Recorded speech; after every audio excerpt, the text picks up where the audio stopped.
Bonjour à tous et bienvenue dans le Club 5DC, l'émission où l'on s'amuse du manga. Et pour participer à cette émission, toute l'équipe, sauf une, elle là, a commencé par celle qui essaye de faire jouer ses enfants à des consoles de jeux des années 90. Quelle indignité, Julie. Quelle image tu donnes à tes enfants. Mais non, tu donnes des jeux vidéo. Les gens, regardez les jeux vidéo, c'est carré quoi. Ouais, quelle indignité. C'est vrai que c'était très carré. Et ça faisait tire sur des canards. Et on tire sur des canards avec des pistolets en C'était plastique. trop bien ce jeu. Master System, Non, on est là. mais c'était un chouette après-midi revival. Atelier rétro gaming. Ah, complètement. C'est un bon. Non, mais on peut faire la même chose avec le manga. Hein. Ah, oui. Regardez Dragon Ball, c'était super à l'époque. Oui. Ouais, c'est la même époque. C'est la même époque. C'est la même époque que la Super Nintendo. Restons sur les enfants avec celui qui fait lire le tome 4 de Spy Family à un enfant qui ne sait pas lire. Ah ouais. Franchement. Non, mais t'es vraiment prêt à tout pour qu'elle aime le manga, Joe. Ah non, mais c'est son manga préféré. La prouesse. Chaque page, il y a un chien. Elle fait Wawa. Wawa. Oh le Wawa. Ouais, là aussi. Mais attends, non. Il y a Jujutsu Kaisen 0 maintenant. Il y a le panda. Et non, mais fais pas les mais du coup, c'est chelou. J'avoue, c'est chelou. Je tourne les pages. Oui, là, il y a le panda. Il y a un monstre aussi avec des dents très grandes. Non, c'est pas le panda, c'est panda tout court. Et comment elle fait le bruit du panda? Elle fait pas. Non, elle fait juste panda. Par contre, dans la rue, elle m'a bluffé la dernière fois. Il y avait elle fait panda. Il y avait un panda. Et effectivement, il y avait une pub pour un zoo derrière un bus. Ah, mais c'était pas Jujutsu Kaisen. Ah ouais. Ça aurait pu être la pub pour le film, tu vois. C'était le zoo au parc de Beauval, j'en suis sûr. Exactement. Évidemment, mais il y a que là-bas qu'il y a des pandas en France. Lui, c'est l'homme qui a réussi à aller à Angoulême pendant le festival et à ne pas revenir avec le Covid. En fait, on pense, hein, sans te le dire, hein, mais on pense que tu y es jamais allé, Robin, et que sinon tu serais revenu comme tous les auteurs, comme tous les gens qui sont allés au festival d'Angoulême avec le Covid. Mais non, parce que j'ai utilisé une technique, une arcane ancestrale qui est que j'ai eu le Covid une semaine avant d'y aller. Donc du coup, je ne pouvais pas Bien vu. Ouais, moi j'ai vu des gens, ils ont réussi à l'avoir 2 fois en 2 mois. Hein. Ouais, mais 2 mois, tu vois. Moi là, c'était vraiment très peu. Bien joué, bien joué. Lui, vous devinerez jamais ce qu'il a fait. Salut Cagnard, toi l'homme qui s'est lancé à corps perdu dans... Non, j'arrive pas à le dire. Comment l'homme qui s'est lancé à corps perdu dans le webtoon. Ouais. Celui qui a plongé. Celui qui a plongé est sombre. Dans les tréfonds. Très. On le connaissait et pourtant il était très sympa, très poli avec tout le monde, mais voilà. Ah bah j'ai changé, hein, je peux vous dire que j'ai changé depuis. Moi il m'aidait à sortir les courses, hein, des fois quand j'avais du mal. Il disait bonjour. Et il disait toujours bonjour. Ah non mais ça c'est fini maintenant. Hein. Webtoon c'est une case sur 2 dessinée, du coup moi c'est bon. Moi je vais à l'efficace aussi. Maintenant tu dis annyeonghaseyo. Vous l'avez compris, cette émission ne sera pas énormément sérieuse. Nous voici dans le second club 5DC de la 5ème de couve et comme vous le savez tous, la seconde fois c'est toujours meilleur. On ne pousse pas s'il vous plaît, on ne pousse pas, c'est inutile. Le public n'est pas autorisé à assister aux épreuves éliminatoires. Moi je crois que je pourrais être un très bon ninja. À quoi vous jouez? L'heure est grave, c'est pas le moment de faire les guignols. Mais on n'a rien d'autre à faire, on peut pas sortir. On va leur faire notre attaque secrète, l'attaque de la Tour Eiffel, ils vont rien comprendre. Et il faudra aussi parler des dessins animés, notamment des dessins animés japonais qui sont exécrables, quoi, qui sont terribles. Oh les bâtards! Oh this you crazy mother! Cette émission est la seconde de ce nouveau format que vous avez plébiscité. Oui, les statistiques sont excellentes. Vous avez été une fois de plus plusieurs milliers à l'écoute de cette émission. Non mais c'est vrai, Robin ne rigole pas. Parce qu'il croyait que t'allais dire millions. C'est-à-dire les sondages sont formels. Les sondages sont formels, ouais. Non, on vous remercie pour ça et il paraît même que les auditeurs nous ont découvert avec ce format inhabituel. Voilà, j'étais étonné qu'on nous découvre avec ce genre d'émission. Mais certains l'ont fait et on continue à écouter les autres. Non, c'est plus dans ce sens-là. Donc soyez tous les bienvenus dans le club 5DC. Vous allez voir, on va bien s'amuser du manga. T'as une première question pour faire ça. Je vais même la faire en 2 temps. Vous savez tous ce qu'est un yokai, là-dessus on est bon. Oui. À peu près. Ouais, ça va. Mais quelles sont les spécificités du yokai appelé Kijimuna? Faut donner des trucs au hasard là. Hein. Est-ce que c'est en rapport avec l'eau? Il a pas de carapace, il y a un rapport avec l'eau. D'accord, donc il est mou. Il est pas mou. Elle essaie de traduire les kanji. Kiji, c'est une algue. C'est la lune. Je suis allé en chercher un à Okinawa en plus, hein, donc c'est même pas un super connu. C'est un truc de la fertilité alors? Non, pas du tout. Il est dans l'eau? Il peut être dans l'eau, mais c'est pas son habitat premier. Il est 4x4 quoi. Les égouts? Non, pas du tout. Il y a pas d'égouts. Il vit dans les palmiers et dans la mer. Il attaque dans la forêt. Dans la forêt amazonienne. Enfin, tropicale quoi. Oui, il est allé un peu loin. Dans la forêt. Non, il vit dans la. Oui, il vit dans la forêt. Il habite la plupart du temps dans les arbres. Et il attaque des femmes? Il attaque pas. Des femmes. Il attaque pas. Ah, c'est plutôt une entité à laquelle on vient rendre hommage? Non, pas forcément. C'est pas un Mais il fait des blagues si c'est un Bien yokai. sûr qu'ils font des blagues. Bien sûr, ils font des farces. C'est une sorte de fée des palmiers. Il se transforme en chemise hawaïenne. Non, mais ça serait drôle, j'avoue. Ça me paraît un peu récent là, comme ça. Ça ressemble à un enfant de 3 ans avec une grosse tête et des cheveux roux. C'est un mini panda. Roux au Japon. À Okinawa. Ça peut arriver. Hein. Ah oui, à Okinawa. Est-ce qu'il était dans C'est un Gantz? yokai, hein. Et il est lié à l'eau. Je crois pas. Et il est dommage. lié. Oui, il est lié à l'eau, mais en fait, il fait plein de trucs. Il a pas. Mais si tu deviens ami avec lui, ça, vous l'auriez pas trouvé. Je vous donne la réponse. si vous êtes ami avec lui, vous deviendrez riche, notamment en pêchant beaucoup de poissons. Ah, voilà, c'est Paul le pêcheur. C'est une divinité des pêcheurs. De toute façon, c'est un fait. S'il est roux et qu'il vit dans l'eau. Donc on devient riche si on est ami avec eux. Il aide les humains à pêcher, mais quelle est la spécificité du poisson que tu pêches grâce à lui? C'est un fugu. Non. Oui, tu peux le vendre très cher. Non, mais il fait des farces en plus, a priori. Donc, oui, mais à côté, il fait aussi des farces. Ah, c'est à côté, d'accord. Il multitâche. Un poisson en or. Non, le poisson n'est pas en or. Le poisson n'est pas mangeable. Poisson-chat. Le poisson est mangeable. Le poisson peut-être chat, mais il y en a pas tellement. Est-ce qu'il est rare, le poisson? Non, pas forcément. D'accord. Mais il manque un truc sur le poisson. La truite. Un poisson sans arête? Un poisson. Non, c'est pas sans arête. Un poisson sans queue. C'est pas sans queue. Un poisson qui respire en dehors de l'eau. Sans yeux. Sans yeux, exactement. C'est un yokai qui adore manger les yeux des poissons. Super. Donc tous les poissons que tu pêches grâce à lui, il prend les yeux. Ça c'est sa com. Exactement, c'est sa com. Tu sais que ça va pas aider la communauté des roux là, ce que tu fais là. Et donc il a un truc, il peut te porter et t'emmener sur des longues distances, sur la mer, à travers la montagne, à travers la forêt, c'est cool. Mais il y a un truc que si tu le fais, il te laisse tomber. Si tu touches les cheveux non. en disant oh tu es roux. Si tu y prends ses yeux, enfin les yeux de. Non. Si tu dis j'arrête de te payer en yeux. Non. En yeux. Tu les donnes à manger. Genre de l'ananas. C'est pendant ton trajet, si tu fais quelque chose. Si tu fais un truc, si tu regardes derrière toi. Si tu te grattes tes cheveux. Non. Je sais pas. Il va être vénère et il te laisse tomber direct. Si tu lui touches si t'as pas dit bonjour. Si tu parles. Non, parce qu'il est déjà en train de te porter. Si tu lui dis qu'il prend pas le bon chemin. Que en fait c'est mieux si tu vas à droite là direct. Non, c'est plus naturel. Je le voyais un peu comme un taxi. Tu t'accroches à ses nageoires. Si tu renifles, non. si tu lui mets une note de 4 sur 5 à l'application. Si tu te rapproches, Robin. Si tu t'éternues, si tu fais du bruit. Si tu fais du bruit. Ça fait du bruit effectivement, mais c'est pas exactement faire du bruit. Si tu rigoles. Il y a une chose qu'on fait naturellement et qui peut faire du bruit. Respirer. Tu pètes. Si tu pètes, c'est important, ça fait partie du descriptif de ce yokai. Si tu pètes pendant qu'il te porte, il te laisse tomber. Ça se fait pas trop. De la légende du yokai. Au final, c'est très proche du Uber quoi. Effectivement, c'est pareil. Tu pètes pas trop de péter sur ça qu'ils ont mis des vitres sur son moyen de maintenant. transport quoi. Mais j'aime bien moi tous ces il y a tellement de précision sur ces yokai. Oui, c'est-à-dire qu'il mange des yeux de poisson et en même temps. Est-ce qu'il a un temple ce yokai? Peut-être. Kijimuna Temple. Avec une affiche interdite de péter, tu vois vraiment. Non mais voilà, j'aime bien toutes ces précisions. Il y a un autre yokai de manga cette fois qui aime les flatulences. Qui est-ce qui a bien pu créer ce yokai? C'est Togashi? Non. Non. Bon, en même temps, il a jamais trop fait. Mizuki, évidemment, Shigeru Mizuki dans Kitaro le Repousson. Nezumi Otoko, Ratichon. Nezumi Otoko, oui, c'est vrai. C'est ça. Il arrête pas de péter. Ratichon, il est mi-humain, mi-rat et il attaque les gens à coups de flatulence.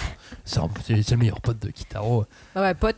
Ouais, pote. Ça se pose là quand même. Très rapidement dit.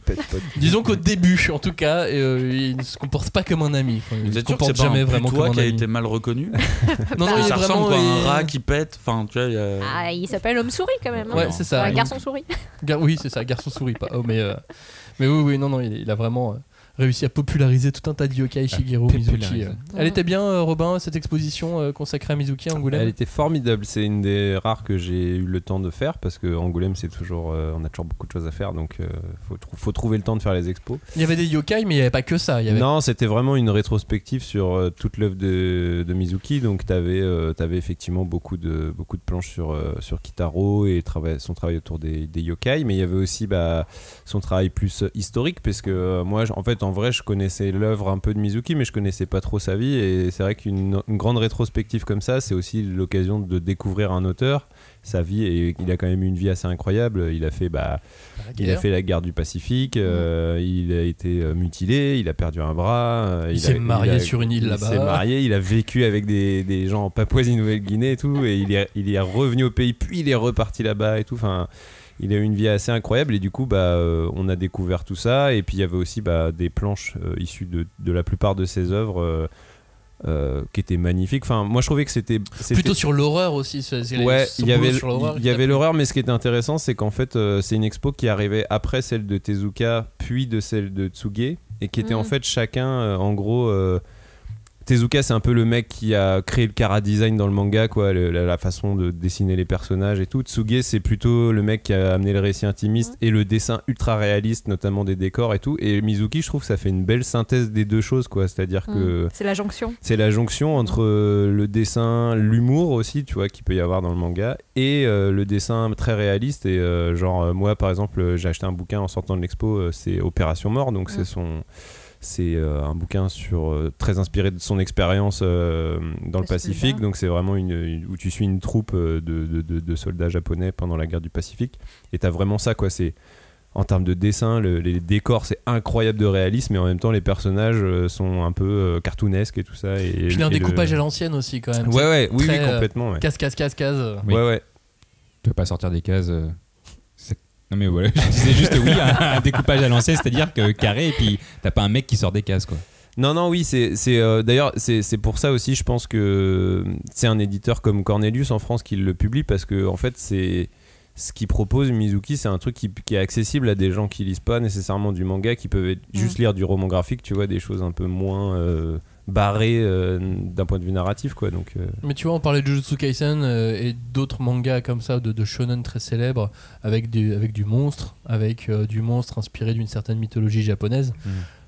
On peut évidemment se dire que tous ces auteurs ont lu ou ont eu sous les yeux soit des dessins animés ou soit les mangas de Mizuki, et qu'il y a une influence pas forcément directe, mais qui saupoudre un peu tous ces titres-là. Et puis c'est plutôt intelligent de faire cette expo en même temps que l'expo Fujimoto, parce que moi je suis persuadé que cette expo-là, justement, t'auras tendance à aller chercher plus de lectorat de franco-belge ou de comics qui n'aiment pas forcément les standards du Jump, on va dire, et du shonen actuel, et où là pour le coup tu peux les choper, ce lectorat, sur du manga qui n'est pas du manga, quoi. C'est autre chose, c'est un autre genre de graphisme. De toute façon, tu vois, elle a eu énormément de succès. Moi, quand je suis allé, il y avait une queue de ouf. Le catalogue d'expo, il était épuisé dès le samedi, tu vois. Donc moi j'y suis allé dimanche, il n'y en avait plus. Donc c'est vraiment, c'est là où tu vois que Angoulême, ils savent bien faire ce genre d'expo, les expos vraiment patrimoine manga, rétrospective sur un grand auteur. Et très nouveau manga tendance aussi à côté, tu vois. Il y a une offre qui est diverse sur le manga, et qui est plutôt cool. En parlant de vieux manga, vous avez vu que Rakai Blues va être réédité par Pika. Ça sera sous le nom original cette fois-ci, Rokudenashi Blues. Mais pourquoi ils ont pris pourquoi ils ont pris le nom original? Moi je crois que c'était une blague, parce que l'annonce est arrivée le 1er avril. J'ai vu arriver l'annonce et je suis vas-y, c'est bon, c'est encore un 1er avril un peu technique, tu vois, genre vraiment sur une série qu'on attend et tout, et je me disais c'est c'est osé comme blague, mais et en fait non, c'était une vraie annonce.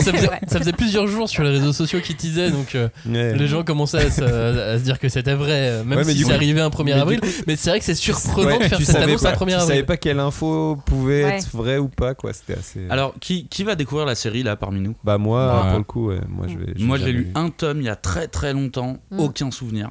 Vraiment aucun souvenir. Époque Mammouth, où tu vois, j'ai lu la fameuse époque Mammouth. Non mais du coup je suis assez pressé de découvrir l'histoire, en fait. C'est un manga qui a toujours été un peu inaccessible et tout, donc je suis plutôt content. Mais c'est marrant, oui, c'est un Furio du Jump qui est absolument culte au Japon, mais aujourd'hui qui est totalement méconnu, si ce n'est de réputation, de plusieurs générations qui n'ont jamais pu mettre la main dessus depuis sa première publication. À l'époque, c'était aux éditions J'ai lu, et donc ce manga de Masanori Morita est connu que de réputation pour beaucoup, peut-être un petit peu de piratage sur internet, mais bon, c'est pas ça qui va faire qui va faire que le manga est culte, quoi. Il va falloir qu'il soit en librairie à un moment donné. C'est un manga culte de réputation, comme tu dis. Et puis après, on sait que la communauté Furio en France, elle est pas très, enfin comment dire, numérairement, elle est pas très importante, mais ils sont très motivés, quoi. Ils occupent de l'espace. Effectivement, les fans de Furio ont un besoin viscéral de parler de Furio, de dire que il faut qu'il y ait des Furio qui soient publiés en France, tu vois. Donc. Mais combien ils sont, on sait pas. Bon, on verra. En tout cas, ils sont motivés, quoi. On verra sur les ventes de Arcade Blues. Je suis plutôt pressé de lire ça. Nouvelle traduction, nouveau format. Pika qui du coup se lance dans une collection qui s'appelle Masterpiece. Ça c'est après une bonne idée. Perfect, les Star éditions. Moi je me suis dit tiens c'est marrant, ils font ça pour rééditer, tu sais, leurs Pika a toujours fait beaucoup de rééditions comme ça leur permet d'entretenir leur catalogue et de remettre au goût du jour des anciennes séries. Je me suis dit mais ça c'est le bon plan pour genre faire 3 Eyes ou My Goddess. Tu peux leur envoyer une liste. Ouais mon gars, My Goddess, vas-y ressortez-le. Surtout que dans l'annonce tu sais ils ont parlé de fantasy direct et donc je me suis dit fantasy mais 3 Eyes. Déjà t'as pas eu 3 fois 3 Eyes, pardon, vas-y, c'est bon. 9 Eyes. C'est un vrai foie ou c'est un X the Hunter? C'est un X the Hunter. C'est un X the Hunter. 2 questions au sujet de Roku Denashi Blues. De quelle année date le manga? 1986. 85. Alors là j'ai un 84, là j'ai un 86, je dis. Un autre 86, t'as dit quoi Cagnard? 85, que des mauvaises réponses. Allez hop là. 82. On va en dessous. Faux. Bon bah 98. Non, on est dans les années 80, on est dans la décennie 80. 82 alors. 87, c'est la pire année. Non, alors encore. Non, parce que c'est l'année où je suis né. Ah pardon, désolé. 1988, exactement. Ah bah c'est la pire année. C'est il y a combien d'années ça? Il y a longtemps. Il y a 34 ans. Voilà, merci. J'essayais de vous faire des maths un peu pour voir si vous moi s'il n'y avait pas de points à récupérer. C'était aussi une année de présidentielle, comme cette année. Tout à fait. À votre avis, à combien d'exemplaires le tirage est-il estimé ces dernières années? Au Japon. En tout, dans le monde. Dans le monde. Dans le monde, c'est une estimation. Le tirage de toute la série? Non. Ouais, si. Mais il y a combien de temps? Ça dépend des éditions. Bah voilà. Ça se compte en millions, ça fait partie des mangas les plus tirés. Ah d'accord. 10 millions 37 millions. Plus. 190 millions. Moins. 50 alors. 53. 60 millions, 60 millions d'exemplaires. Ah oui, c'est beaucoup quand même. C'est pas mal, ouais. Ah mais quand je vous dis que c'est culte au Japon, c'est vraiment culte au Japon. Mais du coup, sur la série, on va dire originale avec un tome simple, c'est combien de tomes? 10, 12? Non, c'est beaucoup plus. On est sur une quarantaine de tomes. Je pense que c'était une des séries longues, quoi. Pour moi, du Furio, c'est cool sur 15 tomes, mais 40. Ouais, mais alors un peu rigide, là, de mémoire, il commence à rencontrer des becs de plus en plus balèzes contre qui il doit se bastonner. Fois, mais 40 tomes, tu vois, Katsuo, c'était quoi, 12 Young GTO, il y a une trentaine de tomes. Ouais, mais. C'est soit 29, soit 32. Zéro argument, là. J'avais rien. Je crois que c'est 32, je crois. Ouais, même 37, allez, j'en dis 37. Allez, rajoute-en 5. Bon, du coup, vous êtes tous motivés pour lire Rakai Blues? Très très chaud. Ouais. Je suis motivé pour que quelqu'un l'achète. Tu sais, je vais checker mon mois de l'époque, les Mamouts, tu vois, genre, je reprends le relais, maintenant je peux les lire. Bravo, Cagnard enfant. Ouais, mais du coup, il va dire. C'était 42, j'ai dit quarantaine, c'est 42. Ah ouais. Ouais, mais le Masterpiece, toi, ça va coûter plus cher. Après, il y aura peut-être un tome double. Ça va, et il y a une page couleur par tome et voilà, l'édition de toute façon vous verrez sort en mojo. Ça c'est radin, ça. Une page c'est radin. Il commence déjà à râler, tu sais, le truc n'est pas sorti. C'est vrai quand tu vois comment... sur les réseaux sociaux c'était très mitigé l'accueil. Ouais. C'était mitigé entre les gens qui étaient vraiment ravis de voir que ça allait ressortir et d'autres qui sont vraiment élitistes du Furio et qui voulaient une édition magnifique, improbable, qui allait coûter cher.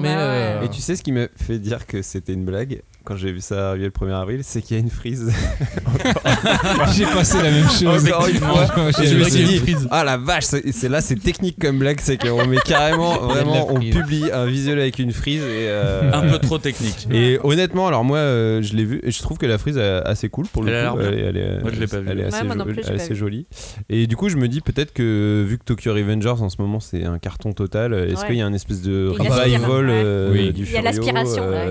Ils veulent évidemment surfer là-dessus. Et du coup, c'est cool. Enfin, tu vois, si ça peut emmener des jeunes qui lisent Tokyo Revengers à aller lire ça, c'est cool. Carrément, mais surtout que j'ai eu remarqué que c'était quand même très féminin le lectorat de Tokyo Revengers. Oui, ça c'est vrai. Ouais, c'est alors marrant, là, elles vont tomber de mon avis. A priori, c'est elles vont peut-être bien l'aimer.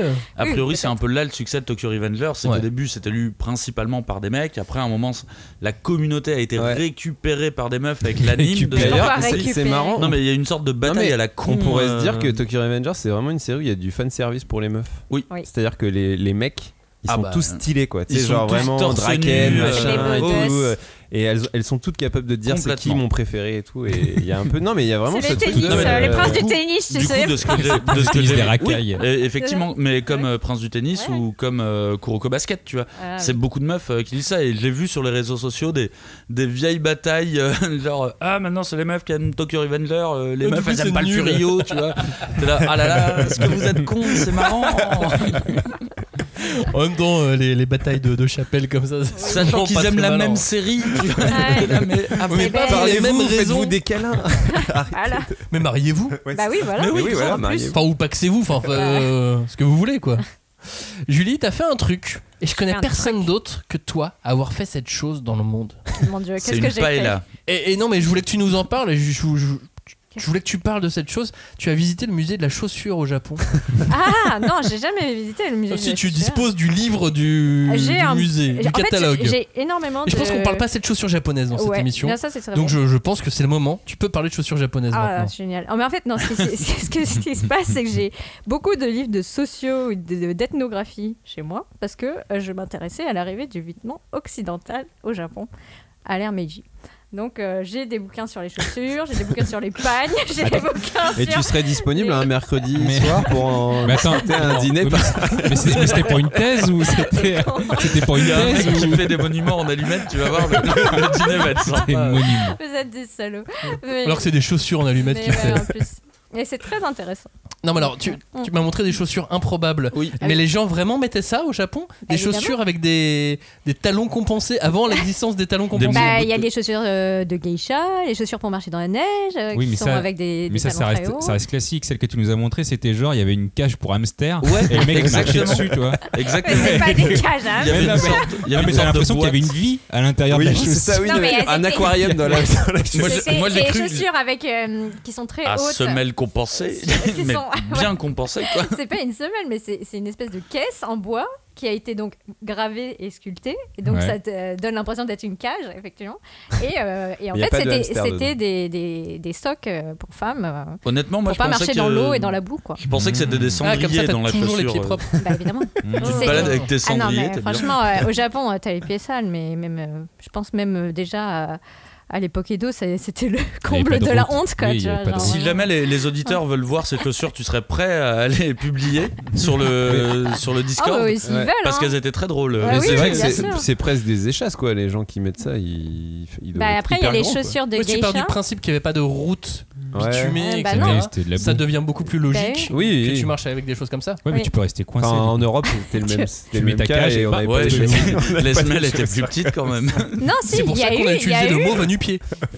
Non mais il y a eu en Europe des modes, des chaussures hautes, et après il y avait un truc que tous les gens riches et fortunés du monde ont fait, c'est qu'ils employaient des péons pour les porter quand il faisait moche. Et oui, et ils avaient les pieds propres. Non mais et sinon après il y a les fameuses... Mais fallait pas péter quand ils te portaient. Non, parce que sinon tu serais retrouvé sur le bord du chemin. T'as le yokai direct, il fallait tu descends. Allez c'est bon. T'avais prévenu. Rends-moi ces yeux de poisson là. Tu descends. C'est fini. Mais non, mais bon, après, il y a les chaussures très connues des geishas, j'allais dire, avec... Il y avait des rollers en bois. Il y avait des rollers en bois, ça c'était drôle, hein, franchement. Ça c'est stylé. Ah non, mais c'était une très chouette découverte. Et pourquoi entre nous, pour tout vous dire, on a parlé de ça? C'est-à-dire qu'on prépare des émissions sur Naruto. C'est vrai. Ça vient de là. Ça vient de là. Et qu'à un moment donné, je me suis dit, est-ce qu'on ferait pas une émission pour expliquer au monde à quel point les chaussures que ces héros portent sont immondes. Et que c'est compliqué de dire chaussures déjà. Oui, est-ce que c'est des chaussures, techniquement? C'est des sandales. Sandales de ninja.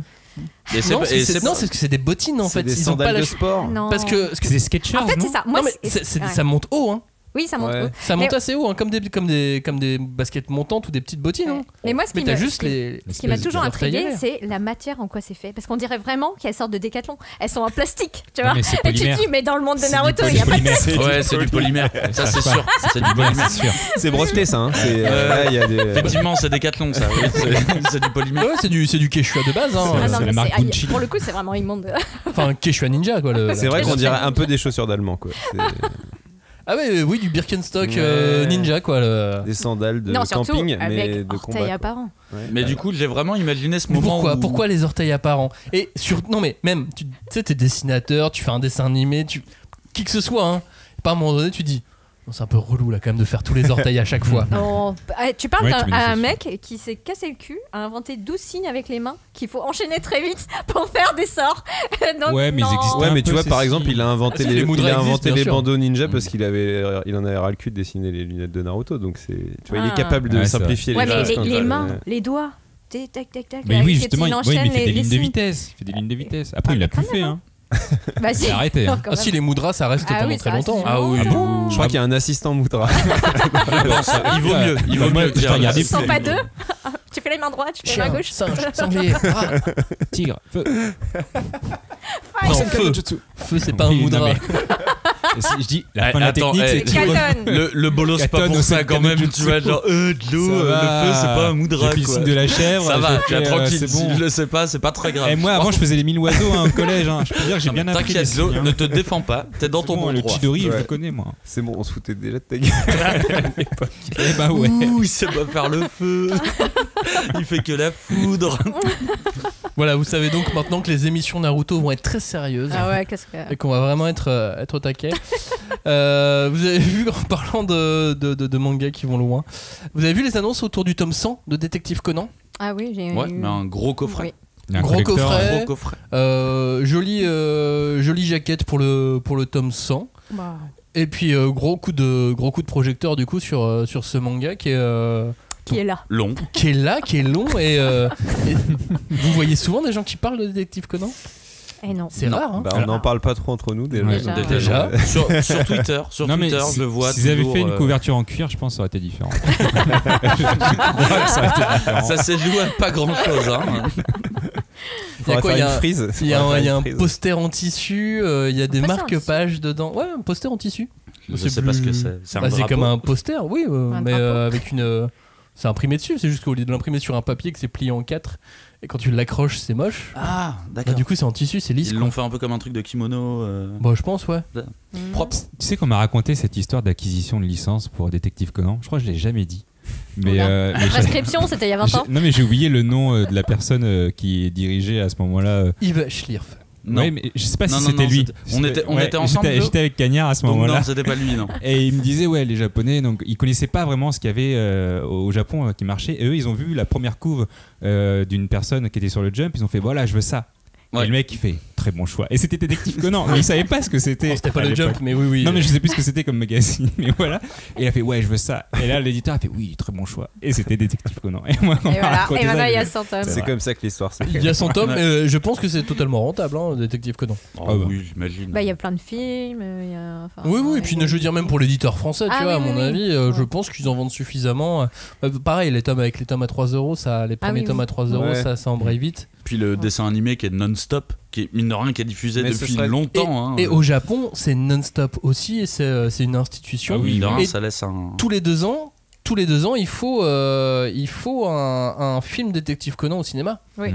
Comme tous les 2 ans, il y a un Doraemon et tous les 2 ans, il y a un Détective Conan. Quoi. C'est à ce moment-là que l'on entend parler la plupart du temps. C'est plus pour l'anime que pour le manga que l'on entend parler. Cette année, il y a encore un film qui sort. Ce serait intéressant cette semaine d'avoir les chiffres vraiment de la série pour voir à quel niveau ça se vend, si c'est vraiment une espèce de vache à lait. Non, je pense pas que ça soit une vache à lait. Je pense que c'est une série avec un cœur de fans qui est par contre qui reste vraiment, qui ne bouge pas, mais je pense pas que ça soit un hit, tu vois.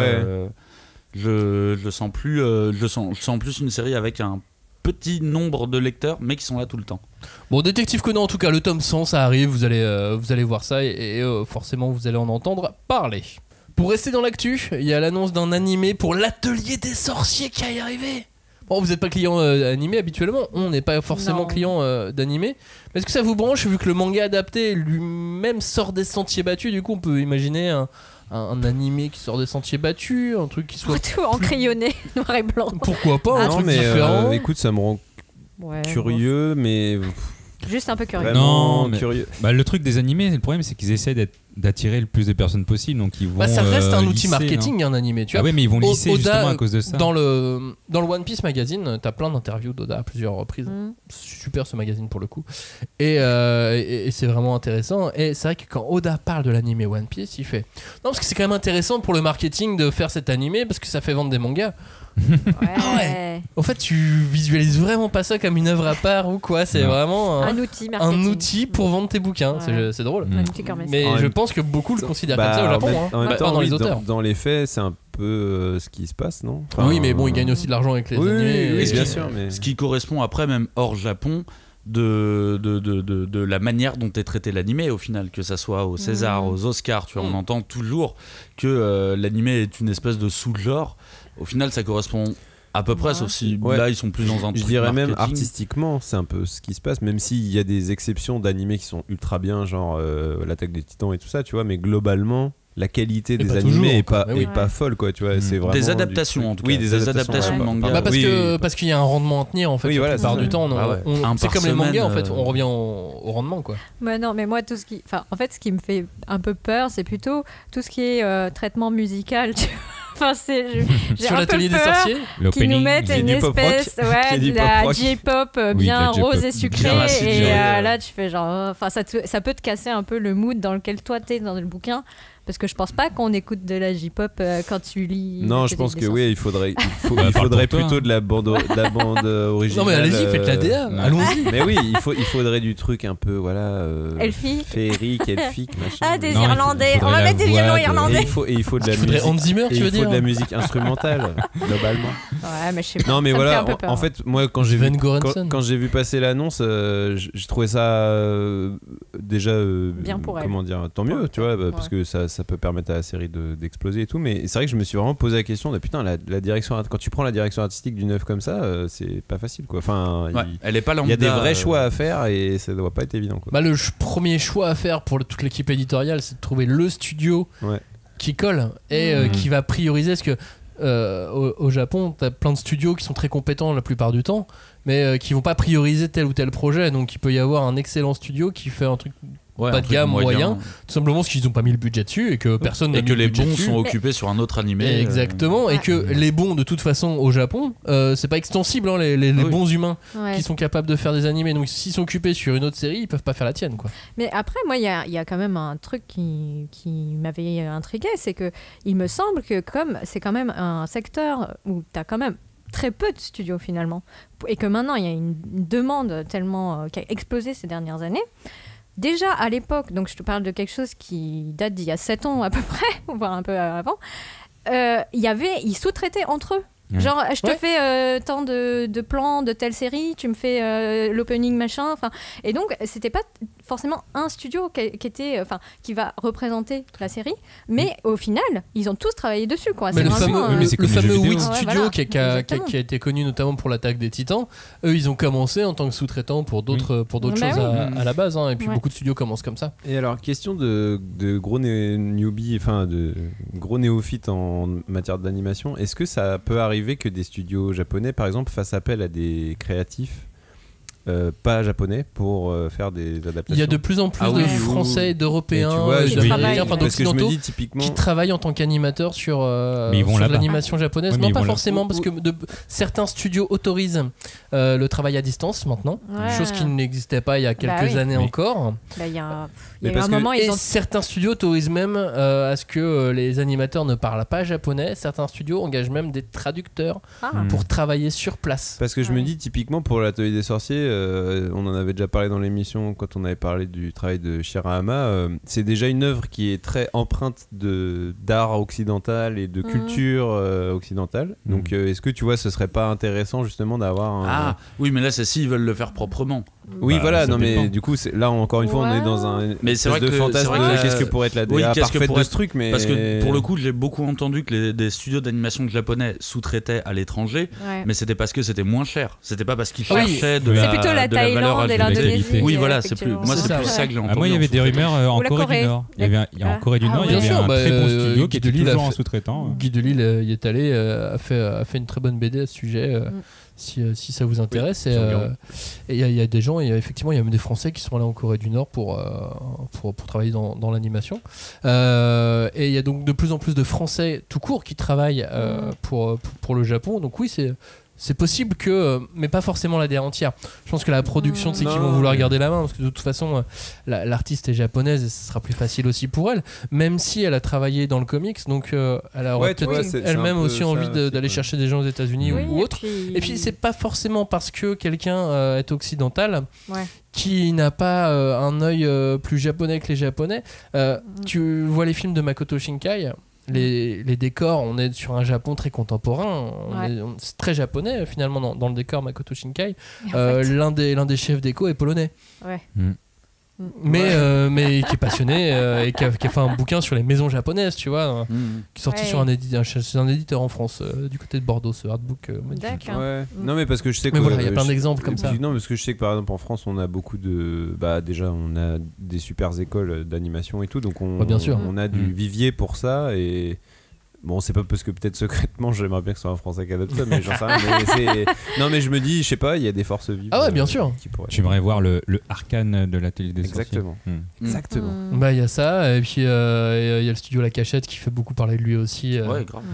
En France, non, il y en a pas mal. Et puis le film, l'adaptation du Sommet des Dieux. Voilà, exactement. C'était une belle par des Français. Et à un moment donné, c'est que quand je regardais le film, Le Sommet des Dieux, je fais tiens, je me demande quelle voix il a en VO.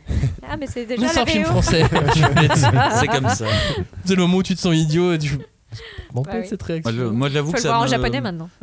Ça me semble un peu, alors je fais un parallèle un peu étrange, mais au début de Seven Deadly Sins en animé, je trouve que c'est des séries qui ont un trait tellement particulier qui est pas facile en fait à transposer parce que il est trop plein de détails, il est pas simple. Je pense à l'animé de Doro et Doro aussi, qui est pas mal comme l'animé de Seven Deadly Sins, mais pour moi c'est trop compliqué là. On est sur des ça a été poli œuvres, quoi, ça a été voilà, c'est ça, c'est poli. T'as forcément une couche ou Berserk quoi, enfin c'est pareil. Berserk, il y en a eu plusieurs, certains mais je veux dire, c'est pareil, tu vois un manga comme Berserk, tu dis mais je suis d'accord, trop détaillé pour c'est pour ça que finalement, tu vois, pour le coup Berserk, je trouve que j'ai le sentiment que le manga est bien plus célèbre que n'importe quel animé. Et c'est pour ça que je suis très curieux du coup du prochain film Slam Dunk, parce que là pour le coup c'est Inoue qui est dessus, et de ce qu'on a vu, on a vu des tout petits bouts, mais il a l'air d'être resté très très très fidèle à son style de dessin, donc je suis curieux de voir comment tu peux faire ça en anime. Moi c'est l'animation. Et puis surtout il est question de film, et effectivement t'as pas le même budget pour un film que pour une série, t'as pas le rendement à avoir pour un épisode, les cuts, enfin il y a plein de choses qui sont assez différentes. Moi c'est l'animation de Chainsaw Man où je me demande ce qu'ils vont faire aussi, est-ce qu'ils vont édulcorer, est-ce qu'ils vont faire un truc, le sang sera violet au niveau de l'auteur, ils vont devoir un peu En parlant de Fujimoto, Cagnard, t'étais assez curieux toi des différentes interviews de Fujimoto à l'occasion du festival d'Angoulême, de l'expo qui était dédiée à l'auteur. Ça donnait quoi? C'est celle de Télérama, t'as réussi à tomber dessus, celle que t'as pu lire sur internet? T'étais content t'as appris des trucs, ou finalement le mec s'est pas révélé? Alors c'était un peu mi-figue mi-goudal. Il y avait des éléments, je trouvais, très personnels dans ces interviews, et en même temps il y avait les bonnes vieilles réponses bien génériques du mangaka, de l'auteur japonais. Je ferai de mon mieux. Mais tu vois, enfin c'était assez étrange. C'était très personnel et en même temps très très vague. On s'en fout. Tu nous racontes pas grand chose. Je lis le prompteur. Ouais, c'est un peu ça, c'est un peu le prompteur, mais après tu vois, je le trouve très honnête dans la manière dont il parle de ses influences et tout. Je trouve que ça fait plaisir, mais en même temps il est quand même un peu dans le système quoi. C'est pas non plus c'est pas la teuf, tu vois, où il dit tout. Tu sens, tu sais, moi je dis souvent que les auteurs, les interviews d'auteurs de manga, il y a un truc qui me fascine, c'est la manière dont ils ont démarré. il y a un truc que je comprends pas, c'est qu'à chaque fois dans les interviews, c'est ouais, bah, je dessinais dans un club manga et puis après voilà, je suis devenu dessinateur. Et là, mais t'as pas fait d'école, Non, a priori.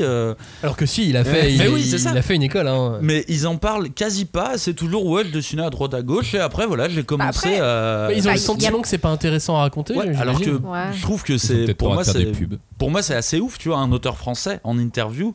Il raconte toujours d'où il vient, comment il est arrivé à la BD, et souvent c'est pas très intéressant d'ailleurs.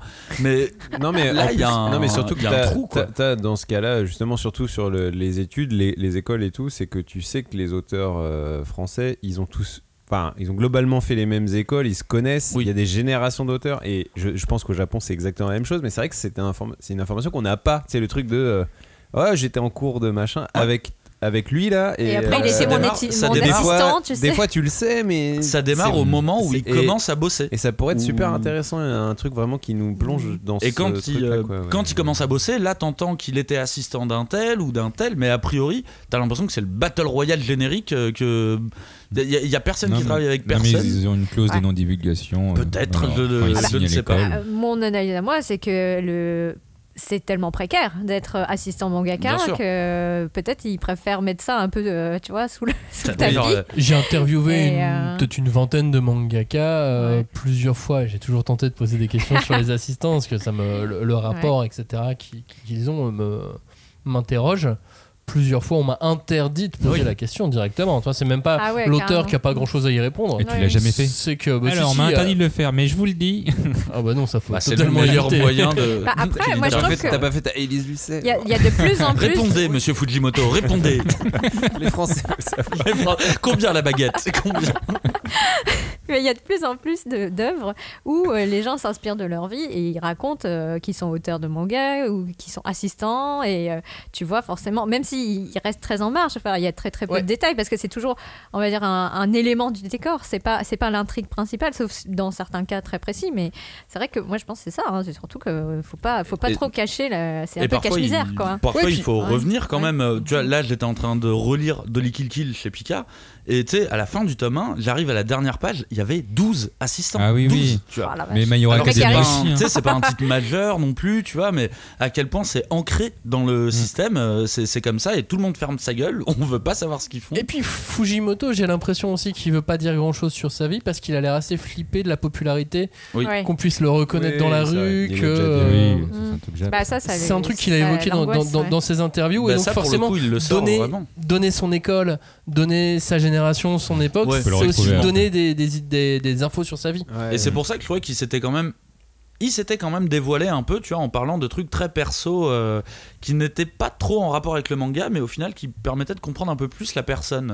C'était intéressant. C'est toujours pas parfait, il n'y en aura pas d'interview parfaite de mangaka, mais c'était quand même intéressant. Idéal. D'ailleurs, on l'a pas lu parce qu'on a enregistré cette émission avant, mais un nouveau one shot a été annoncé et est sorti là au moment où aujourd'hui. Il est sorti au moment où on enregistre cette émission, un nouveau one shot de Fujimoto. Je sais pas si c'est sorti que en japonais, en anglais, c'est aussi en français, mais c'est sorti sur Manga Plus.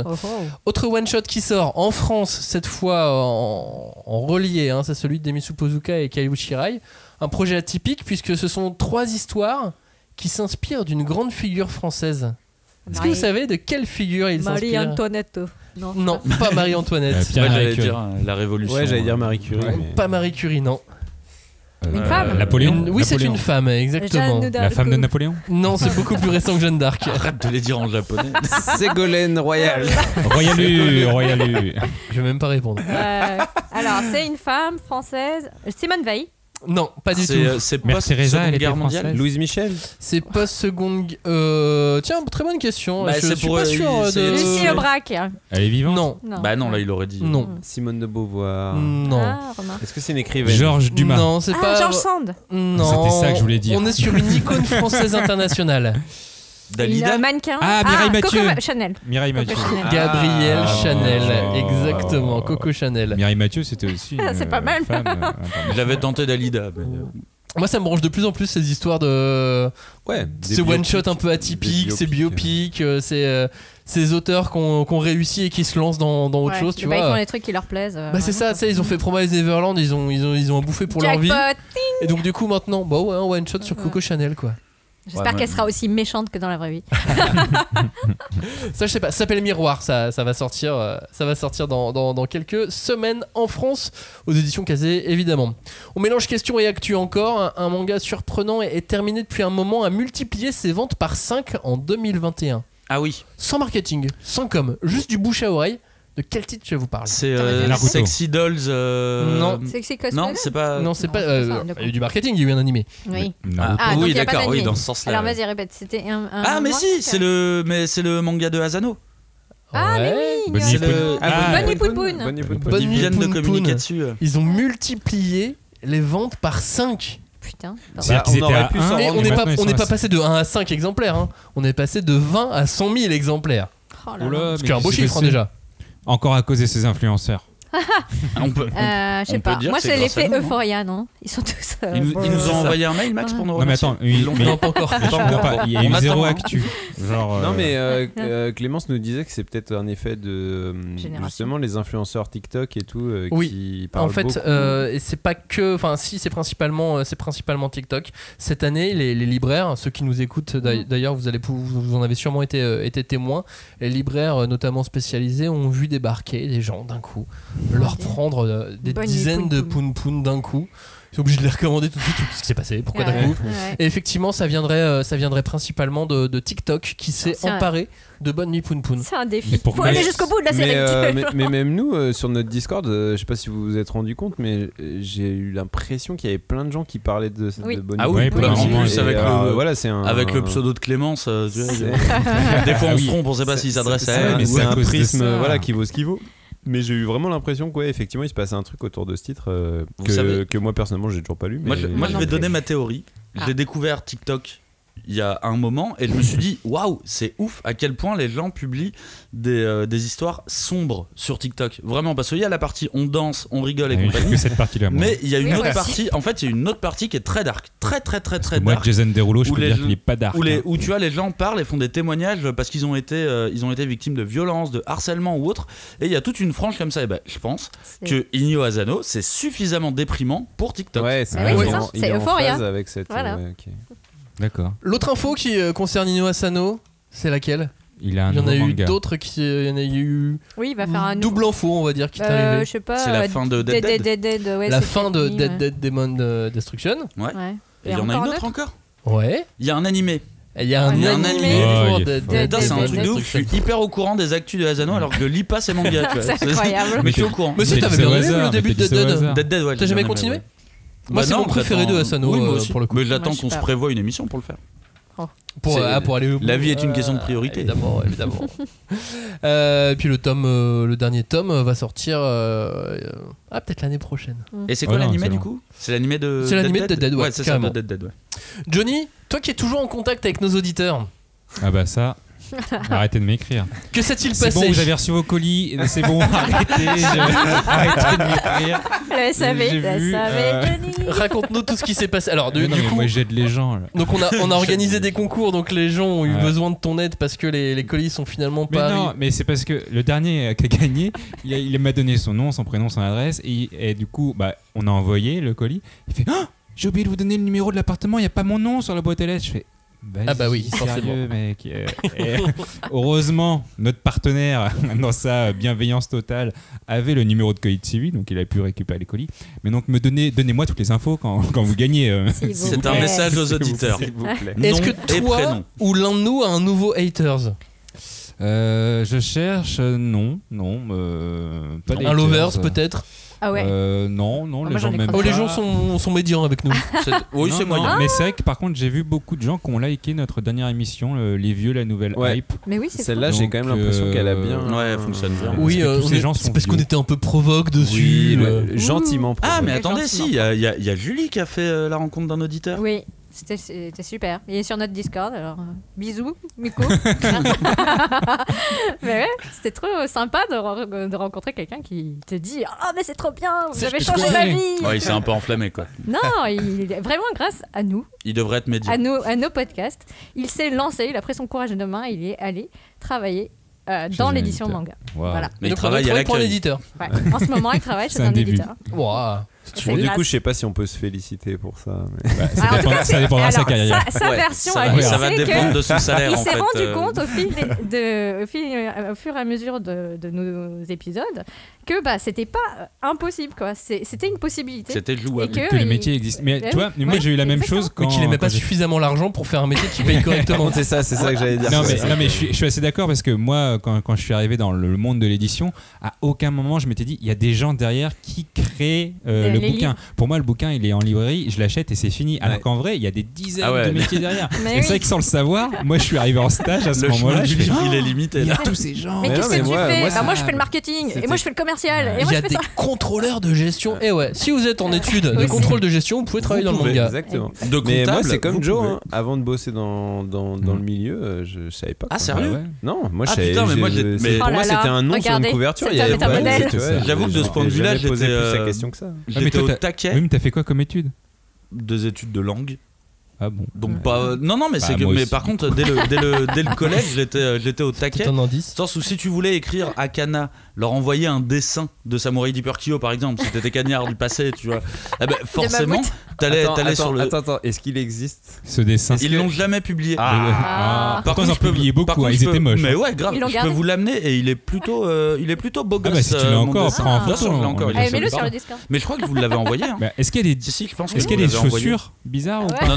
Non, j'étais pas si bon que ça. J'ai fait un plan américain. Faut croiser les lignes là. Non, je savais pas dessiner les pieds donc j'ai pas fait. Oui, non, j'avoue. C'est vraiment le torse seulement. Mais effectivement, si tu voulais envoyer un dessin à Kana, il y avait déjà l'adresse, tu vois, à la fin du manga. Mais sinon, il fallait aller sur le site et sur le site, il y avait déjà comment nous contacter pour l'édito, pour l'événementiel. Attends, mais t'avais internet aussi là. Ouais, c'est vrai que je voyais passer ces dessins là et je me disais c'est cool et tout, mais j'avais jamais poussé le truc. Mais c'est vrai que si vous faites des études, les éditeurs de manga, comme beaucoup de sociétés dans la culture, cherchent toujours des gens en stage. Bien sûr. Et ils n'ont pas tant de demandes que ça. Essayez. De gens qui aiment le manga. Ils ont des demandes, mais pas forcément de gens qui aiment le manga. Et donc, comme disait Max, pas, vous êtes en compta, allez-y, tentez votre chance. Après, essayez de pas faire de fautes d'orthographe, quoi. Voilà. Mettez pas des wesh à la fin, c'est compliqué. Moi ça pourrait me plaire. Voilà. Mais voilà, il y a plein de métiers, mine de rien, dans l'édition, et du coup, en fonction de ta spécialité, tu peux. Non, c'est clair. Ça, c'est trop. Bon, on s'approche de la fin de cette émission, on va la boucler. Tout à l'heure, tu parlais de Rakai Blues qui a annoncé le 1er avril, mais qui n'était pas une blague. Est-ce que vous avez vu le 1er avril, le poisson d'avril de One Piece, des éditions Glénat? Il était excellent, il était succulent. J'avoue que c'était le meilleur. C'était le meilleur 1er avril que j'ai vu. Mais qui veut le raconter? Je vais le commenter. Vas-y. Non, mais raconte-le, Johnny. Non, parce que j'ai pas envie de me mettre à dos. Moi, des gens déjà ne m'aiment pas, donc je veux pas leur dire que. Non, il y a une personne qui ne t'aime pas. Ils ont. Vas-y. Alors, en gros. On est le 1er avril. On est le 1er avril. Tu allumes ton ordinateur. C'est évidemment le jour où tout le monde fait des blagues. Même si cette année, justement, le niveau de blague était très bas, je trouvais. Mais là, ça a tout remonté. Il y en a eu quand même un paquet. Et puis 17-18 heures, fin de journée en plus. Oui, c'est ça, c'est qu'il est pas arrivé tout de suite. Et donc, en gros, Glénat Manga publie une double page de One Piece. En 10 ans. Je me souviens plus exactement de quel. C'est un des derniers épisodes. En tout cas, c'est sur One Piece, mais je sais plus exactement ce qui s'est passé. Ouais, c'est un des derniers épisodes et ils disent. On vous a écouté, la communauté qui. Des scan traders. Non, ils ont pas dit ça. Non, ils ont pas dit ça comme ça. Ils ont dit, en gros, on a écouté les fans et on a. On est au plus proche. Et on a traduit au plus proche de la langue originelle et tout ça. Et de ce que vous demandez. De ce que vous demandez. Et donc, ils ont publié une double page. Illisible puisqu'en fait la moitié des mots sont des mots japonais avec des notes de bas de page et donc ça fait qu'en fait tu es un nakama. Voilà, du coup même le mot pirate est traduit, enfin il y a vraiment que des trucs qui sont assis-toi Kaizoku. Voilà, qui fait que la double page est proprement illisible. Ces Aïté sont des Kaizoku. Elle était magnifique. Ce qui du coup en gros était un pied de nez au fait que il y avait certains fans de One Piece qui disaient que les traductions de One Piece étaient pas bonnes parce qu'elles respectaient pas assez, elles francisaient trop, elles respectaient pas assez les noms originaux et tout ça. Et en gros, moi je trouvais ça à la fois très marrant et en même temps assez couillu. Couillu parce que on sait que c'est une communauté qui est très vindicative quoi, mais tout à fait, et en même temps que Glénat se moquait de même aussi. J'ai trouvé que c'était très intelligent parce que il y avait vraiment ce côté on démontre par l'exemple notre façon de voir les choses. Oui, c'est ça. Ils les ont pris au mot. Vraiment. Et on vous a pris au mot. Bon, ils ont un peu grossi le truc. Évidemment, oui, puisqu'ils ont rajouté des énormes fautes d'orthographe. Voilà, non, mais c'est pas exactement ce que les gens ont demandé. Mais bon, bref, c'était quand même, je trouvais intéressant parce qu'en plus, ça démontrait la démarche de ce que c'est que traduire un manga, tu vois. Et puis surtout, du coup, j'ai eu l'impression que en vrai. Sur Twitter principalement, en fait, les gens ils ont tous trouvé la blague mortelle, quoi. Donc en gros, ça veut dire que. D'ailleurs, c'est ça, mais j'ai pas vu trop de réactions. Tu vois, il y en a eu un petit peu, mais globalement, justement, tu vois. On va comparer à une publication One Piece standard, à mon avis, c'est quand même beaucoup positif. Beaucoup plus ragé. Mais moi, ce qui me gêne, c'est que, en fait, en tant qu'éditeur, c'est quand même compliqué de faire ça parce que tu te fous un peu de la gueule de ton lectorat d'une certaine manière. Et pour le coup, moi, en tant qu'éditeur, ce qui m'a gêné là-dedans, c'était que finalement, c'est pas, tu te tires un peu une balle dans le pied, mais je veux dire, comment expliquer ça sans être méchant. Tu insultes c'est un peu ça. Ton lectorat. Ouais, mais en fait, tu insultes un peu une communauté. Mais en fait, c'est de bonne guerre parce que ça utilise les codes de Twitter. Ouais, mais tu rentres dans leur jeu. Oui, mais Twitter, c'est que ça. Twitter, c'est si tu regardes en vrai les grosses boîtes qui communiquent sur Twitter, Netflix, machin et compagnie, ils ne font que ça en fait. C'est-à-dire que c'est des gens qui jouent sur les codes du média qu'ils utilisent, tu vois. Qui sont limite méta. Et c'est vrai que les éditeurs, c'est quand même une industrie globalement assez ancienne, tu vois. On n'est pas des experts des nouveaux médias, tu vois, et dans le manga on s'y met parce que on n'a pas le choix, les communautés manga sont très présentes sur ces réseaux là, mais on n'a pas encore pris le pli de s'emparer du langage et des codes de ces médias là, et je trouve que là typiquement, c'est une publication. Alors voilà, elle est sujet à débat, mais en tout cas, elle a vraiment utilisé à 100% les codes du média, quoi. Et moi, j'ai trouvé ça vraiment. Et puis elle a créé de l'engagement. Très malin. Ce qui est le but des posts aussi, c'est de créer de l'engagement. Parce que de toute façon, Glénat n'a pas besoin de faire de la pub pour One Piece. One Piece et ça va pas leur retirer et ça ne retirera pas de vente et ainsi de suite. Sachant que je suis quasi persuadé que les gens qui ragent sur One Piece sur les réseaux sociaux, je suis quasi sûr qu'ils achètent pas les tomes, qu'ils font beaucoup de lectures en scan, tu vois, voire t'achètes un ou deux tomes de temps en temps. Moi, je n'arrête pas de voir des réponses sur Twitter de dire des gens qui sont en train de dire allez, c'est bon, j'arrête One Piece. Je ne vois pas les ventes de One Piece faiblir. Je les vois augmenter. Et en plus, si ça peut, parce que j'imagine que là, quand même, on est tous d'accord pour dire que en gros, on a globalement la même vision de ce que c'est que traduire un manga, tu vois. On est plutôt d'accord pour dire que effectivement adapter, c'est le principe de la traduction. Oui, puisque Vladimir, effectivement, c'est ce qu'il nous on avait fait l'émission. Si vous voulez retrouver cette émission, si vous l'avez pas écouté, la traduction, l'art de la trahison. Et du coup, je trouve que un post comme ça va dans ce sens-là, quoi. Moi, je trouve que ça fait de la pédagogie sur même si c'est de manière un peu rigolote. Et de dédramatiser un peu aussi. Et ça dédramatise et tout, non. Je trouvais que c'était plutôt de bonne guerre. Moi, moi j'ai beaucoup aimé. Merci Robin San. C'est pas moi le community manager, ne m'envoyez pas des DM de menaces de mort. Allez, terminons cette émission. Moi, il y a 4 annonces qui ont retenu mon attention, que je partage avec vous si vous voulez. Est-ce que vous vous souvenez peut-être en VHS? Oula. Ouais, vous étiez peut-être trop jeune. Silent Mobius va être enfin édité en entier en France aux éditions Black Box de Silent Mobius de Kiya Samiya, qui fait SPOP en ce moment, qui est édité par les éditions Nueve Graphics. Ouais. Et ça arrive enfin en France, 1 million d'années après. C'est vrai que c'est 1 million d'années après. Je le connais de nom, comme à peu près tout ce que fait Black Box. Je connais de nom à chaque fois, j'en ai entendu parler. Mais tu regardais ça chez Manga Collector en VHS, tu les voyais passer même pas. Pour le coup, Manga Collector, je les avais. Mais et c'est pour ça que je vois ce qu'est Silent Mobius, mais je l'ai jamais regardé, je suis jamais tombé dessus. A priori, peut-être tant mieux. Ça peut être très sympa, hein. Attends, on sait pas. Non, mais parce qu'à l'époque, j'étais peut-être trop jeune. Ils étaient un peu free sur la violence dans les Oui, c'est plutôt. Effectivement. Oui, ils étaient tranquilles. Et surtout, non, mais dans l'animation, il y a toute une vague dans les années, début des années 90 au Japon, où ils se sont dit ok, on a le droit de faire tout ce qu'on veut dans l'animation. Et là, ils faisaient des trucs bien trash. Tu te souviens du générique de Manga Collection? Le générique pour annoncer la collection, il était hardcore de ouf. C'était vraiment tu aimes la violence. Achète. C'est là, mais c'est pour les ados, qu'est-ce que vous faites? On achetait. Vous avez vu que la fin de Golden Kamuy a été annoncée? Oui, j'ai vu ça, ouais. Voilà, une 30aine de tomes. Bah c'est bien, c'est carré. Propre. Ça fait moins Crackeye Blues déjà. Tu vois, ça peut rassurer Johnny à un moment donné. Julie, elle est trop en mode mais ils carré. sont pas furieux. Ouais, c'est bon. Ouais. Ça fait une Super NES, c'est bon. Ça fait 3 Super NES. C'est carré. Ouais. Phoenix a enfin été annoncé. Oui, ça y est. Très bien. On en parlait dans le précédent Club 5DC. Et puis annonce du manga de l'auteur de Astral Lost in Space. Ah oui, enfin, c'est vrai. alors. Publié dans le Jump Witch Watch va l'air sortir sympa. en France cet été. Cool. Chez qui? Chez Delcourt Tonkam, bon Soleil Édition, l'un ou l'autre. Ah bah c'est un peu les boules alors. Pourquoi Bah parce que Astra c'était chez Nobinobi. Tout à fait. Bah les Mais pauvres. Skate Dance, c'était chez Tonkam. Oh putain, de l'autre, je t'ai pas apporté Skate ton. Dance. Je t'ai pas apporté ton Day Dark. Merci de cette information. Bah ouais. Non, mais je l'ai pas Cagnard-san. apporté. Voilà, bah ça tombe bien. Je pense que pour finir cette émission, il n'y avait rien Voilà. de mieux. Merci Cagnard, merci Johnny. Merci à vous tous Désolé. d'avoir écouté cette seconde émission du Club 5DC, nos émissions dites de repos. Voilà. On n'a rien trop préparé. Carré. Carré. La semaine prochaine, je ne suis pas là. C'est peut-être Johnny qui va nous dire ce qui arrive. Peut-être toi, Julie.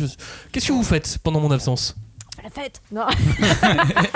Pirate. Ah, pirate, On voilà. va faire une nouvelle émission, un nouveau format. A priori, c'est une émission Elden Ring, quelque chose comme ça.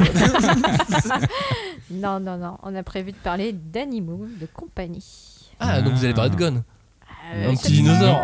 C'est Mais non, mais c'est pas un animal de compagnie. Ah, donc vous allez parler de petits chats.